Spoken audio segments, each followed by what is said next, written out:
2024 की तैयारियों को लेकर भारतीय जनता पार्टी का हर नेता कार्यकर्ता सक्रिय हो गया है। बात करते हैं दयाशंकर सिंह जी से, उत्तर प्रदेश सरकार में मंत्री हैं। सर, 2024 को लेकर डेटा तैयार करने के लिए कहा गया है। जिलों जिलों में किस तरह की तैयारी है? नहीं, देखिए, डाटा तैयार करने के लिए नहीं कहा गया है। जो एक सरल ऐप पार्टी ने बनाया है, उस सरल ऐप पर पार्टी के सभी पदाधिकारी, जो हमारे प्रदेश स्तर के पदाधिकारी हैं, हमारे जो जिला स्तर के पदाधिकारी हैं, हमारे मंडल स्तर के पदाधिकारी हैं, शक्ति केंद्र के हैं और बूथ स्तर के, ये में 5 कैटेगरी बनाई गई है। और उस सभी लोगों को जो है उस पर अपना जो पूरे डिटेल कि आप कितनी आपकी शैक्षिक योग्यता है, आप कब से पार्टी में हैं, आपका उम्र कितना है, ये सभी चीज़ों का डाटा एक तरह से पार्टी जो है इकट्ठा कर रही है।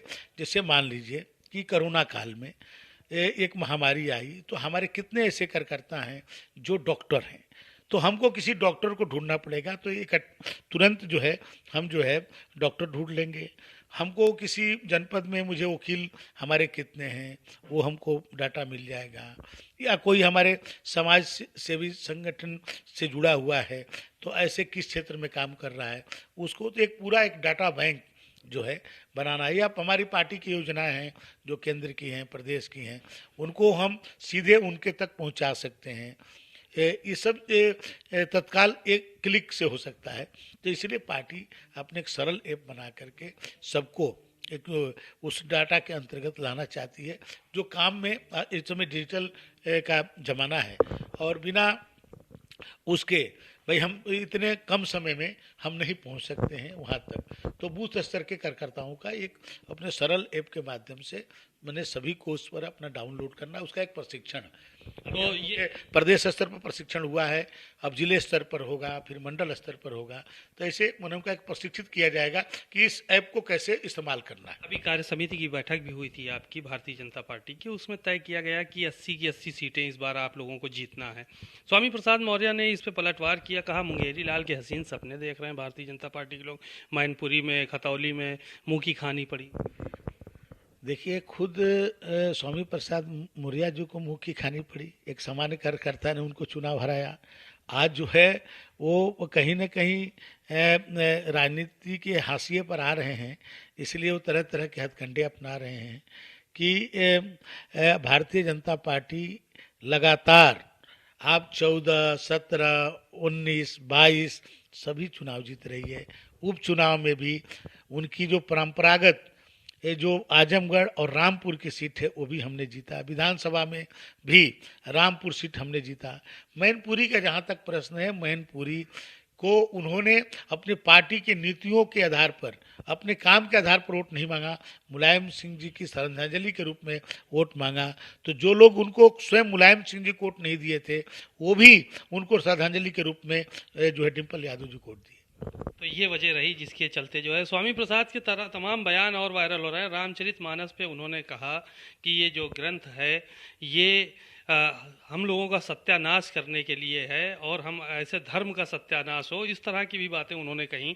तो इनके इस तरह के बयान को जो है वो किस तरह से, हालांकि शिवपाल यादव ने किनारा किया है उस बयान से। देखिए, ये तो मैं कह सकता हूँ कि वो जिस तरह से राजनीति में एक तरह से उनका जो पराभव हो रहा है, उसके कारण एक चर्चा में आने के लिए उन्होंने इस तरह के बयान दिया है। यदि आज तुलसीदास जी की चौपाइयों को सही ढंग से समझ जाएं, तो उनका जीवन सार्थक हो सकता है। क्योंकि तुलसीदास जी की चौपाइयों पर जो उन्होंने रामचरितमानस में लिखी है, 500 वर्ष के बाद भी वो कहीं ना कहीं आज समाज में सार्थक है। यदि एक एक जो उनकी चौपाई को, सही अर्थ को यदि ये समझ लें, तो मैं समझता हूँ कि स्वामी प्रसाद मौर्य जी के जीवन धन्य हो जाएगा। उन्होंने एक चौपाई जो है वो दोहा पढ़ा था कि ढोल गंवार शूद्र पशु नारी और सकल ताड़ना के अधिकारी। इसका जो है वो उदाहरण देते रहे सारे मीडिया चैनलों पे, इस तरह की बातें भी सामने आई। देखिए, उनको भारत के विद्वान जो हमारे रामायण के ज्ञाता हैं, उनको उनके यहाँ जा कर के रामायण के बारे में उनको समझना चाहिए। और अब उनके अवस्था भी क्योंकि हम लोग की तरफ जो है आदमी जो है थोड़ा उम्र से होता है तो उसको रामायण के बारे में उसको जानकारी ठीक से रहनी चाहिए। अभी उनको शायद ठीक से नहीं है, तो उसको किसी बढ़िया जो रामायण के कोई ज्ञाता हो उससे उसका ज्ञान उनको प्राप्त करना चाहिए। लेकिन सपा ने किनारा कर लिया उनके इस बयान से। अखिलेश शिवपाल जी का बयान आया और तमाम लोगों का बयान आया उनके इस बयान को लेकर कि वह उनका निजी बयान है। देखिए, निजी बयान भी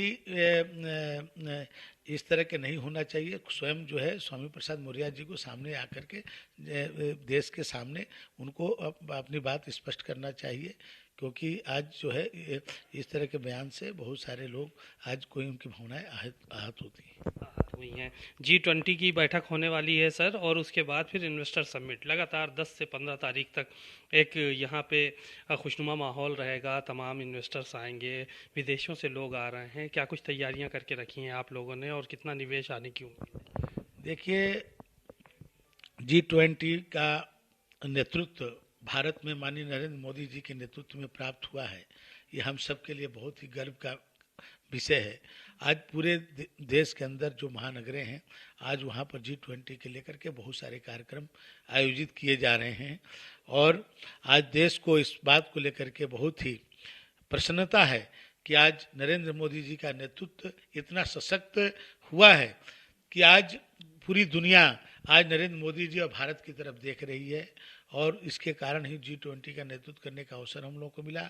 और दो देश आपस में जहां लड़ रहे हों, वहां पर नरेंद्र मोदी जी जब तिरंगा लेकर के अपने भारत के सैनिकों को भेजते हैं तो वहां पर युद्ध विराम हो जा रहा है। इस तरह की सामरिक सामर्थ्य आज भारत को प्राप्त हो रहा है, ये हम सब के लिए गौरव की बात है। निवेश की जहाँ तक प्रश्न है, माननीय योगी जी पिछले कई वर्षों से निवेश का कार्यक्रम उत्तर प्रदेश में करते रहे हैं, लेकिन इस बार उनका ये लक्ष्य था कि 10 लाख करोड़ रुपया हमारे इस बार हम उत्तर प्रदेश में निवेश कराएंगे, और उस लक्ष्य को मैं कह सकता हूं कि बहुत आगे 17 लाख करोड़ रुपया तक के निवेश का प्रस्ताव लोगों ने, चाहे वो विदेशी निवेशक हों या भारतीय निवेशक हों, आप देखते हैं प्रतिदिन कोई न कोई देश के प्रमुख उद्योगपति माननीय योगी आदित्यनाथ जी से मिलता है। हमारे मंत्रीगण पर देश के हर हिस्से में, हर राजधानियों में जाकर के वहाँ लोगों को आमंत्रित कर रहे हैं। पहले के समय में आप देखते होंगे, जो कोई उद्योगपति आता था यहाँ पर कुछ कार्य करने के लिए, तो उसको करने नहीं दिया जाता था, उसको तरह तरह से उसको प्रताड़ित किया जाता था। और आज स्वयं जो है सरकार जा रही है, कहीं योगी जी जा रहे हैं, कहीं उनके मंत्रीगण जा रहे हैं, लोगों को आमंत्रित कर रहे हैं कि आज उत्तर प्रदेश में आइए, क्योंकि उत्तर प्रदेश में कानून का राज स्थापित हुआ है, लोग यहाँ पर आना चाहते हैं। और आज देखिए, चाइना से अपने उत्पादन को बंद करके सैमसंग कंपनी आज उत्तर प्रदेश के नोएडा में आप जो है उत्पादन कर रही है। 1.5 लाख से ज़्यादा मोबाइल प्रतिदिन उत्पादित कर रही है। तो आज दुनिया की निगाहें उत्तर प्रदेश में लगी हैं। उत्तर प्रदेश की अर्थव्यवस्था बदल रही है, यहाँ रोजगार के अवसर प्राप्त हो रहे हैं। हमारे नौजवानों को विशेष करके जो कल कारखाने खुल रहे हैं, उससे उनको रोजगार का एक सृजन हो रहा है। आज उत्तर प्रदेश आज हिंदुस्तान का नंबर 1 प्रदेश बनने के दिशा में आगे बढ़ रहा है। बातचीत के लिए शुक्रिया। दयाशंकर सिंह जी को सुना, उन्होंने स्वामी प्रसाद मौर्य पर हमला किया और साफ तौर पर ये कहा कि वो जो भी रामचरितमानस के जानकार लोग हैं, जिनके पास ज्ञान है, स्वामी प्रसाद मौर्य को उनसे ज्ञान लेने की ज़रूरत है। इस तरह के बयानबाजियों से उन्हें बचना चाहिए। कैमरामैन आशीष के साथ सीमा नकवी, भारत समाचार, लखनऊ।